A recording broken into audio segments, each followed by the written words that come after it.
It's the final week of our 3 makeovers in 3 weeks for 3 budget story, each one showing you exactly what you get for what you spend. And we started off pretty basic with some plants and paints. Last week, we threw in a bit more and spent an additional $2,000 to paint the driveway, add some tiling and a new path.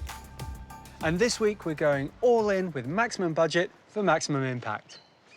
So Dom and Tony, you have been our guinea pigs through this budget-conscious experiment. Are you happy with what you see? Yeah, we've been loving the guinea pig experience. Yeah, good. It looks incredible. This week, we're really going to up the ante. So we're going to go new fence at the front, matching screens on the carport, lots of planting, and then we're going to rip up all these weeds and put down a nice lawn for you. Yeah, sounds good.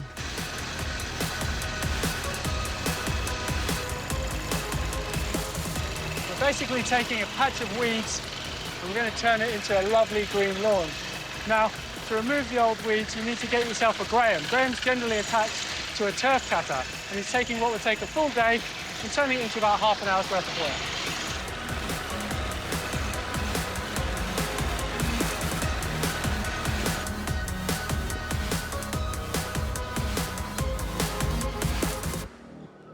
So, Tony, you were the one who asked for a path to the front door, but I think having a fence really finishes it off.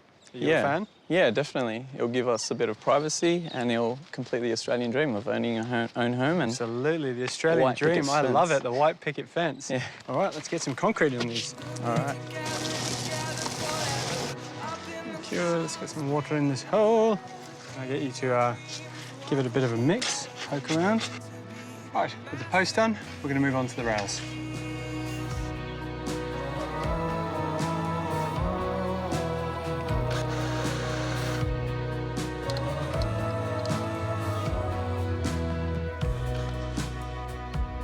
So, Dom, you did such a good job painting in week 1 that I'm going to make you paint this fence.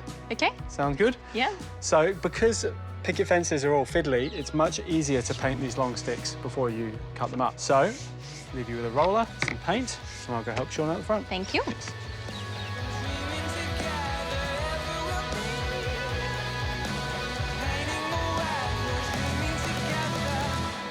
So, Tony, you might think if you're building a fence, you need a carpenter, and if you've got no skills at all, I'd recommend it. However, I sort of designed this in a different way that even goobers like myself can build it. So, did I put a bracket on? I'm going to skew that in. You have the bottom rail, which you can see has a bit of a groove in it. Yep. We'll do exactly the same through the bottom like that. Yep. Get it nice and level, and then our pickets will go up, and in there we can shoot them off. So it's really nice and simple.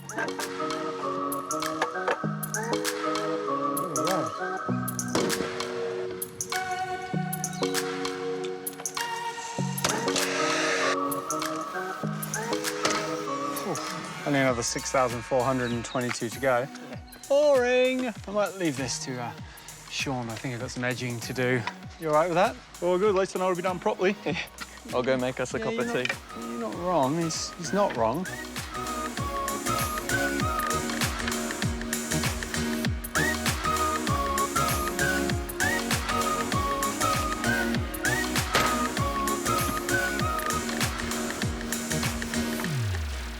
Big budget gardens are all about lots of plants. So I'm creating some really generous garden beds that are going to sweep around with our cost-effective aluminium edging. Getting the ground ready for turf is really important, so it'll be healthy for years to come. And that means turf underlay, which is a mix of sand and soil. This makes it easy for the roots to penetrate through. Reaching for heaven and everything I do, like a gift from above, too good to be true. Tony, I reckon we did a pretty good job on this fence. What do you think? It looks pretty good. Lucky Painting for us. wasn't too bad either. Thank you. Well done. I also asked Sean to knock up this screen at the back so it sort of ties the carport with the garden, so it all sort of feels like it was done at once and not separately. Was a part of me that always had to get away, but now I'm thinking that I'm not deep. This old metalwork really does date the house, and to replace it, well, I'd want to talk to an engineer because we've got a concrete roof here and it's connected right through. So instead, I'm going for a much easier option, is simply cladding over the top of it with these decking boards. It ties in with the front door perfectly.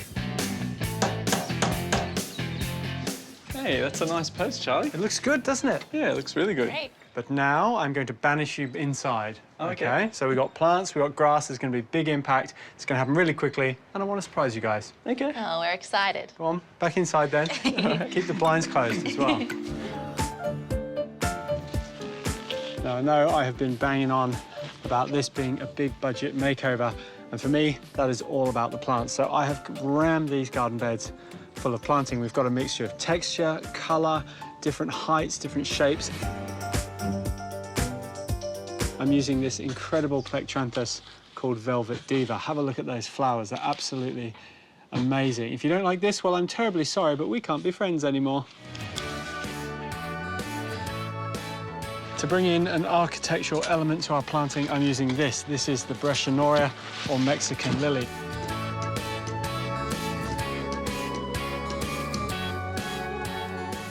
You can't deny that our front fence looks pretty special, but I think it looks even better with plants around it. On the inside, we've got this Princess Magnolia, which we used in the first week, as well as this rounded Westringia and the Verde of the Lamandra. But I'm adding in some flowers.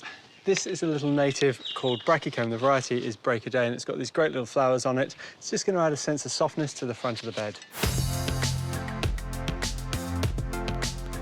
To finish off our big budget garden, I'm giving it the boost it deserves with some Sir Walter Buffalo lawn. We're just going to do the curves and the edges first, then we fill in the gaps. It really is as easy as that.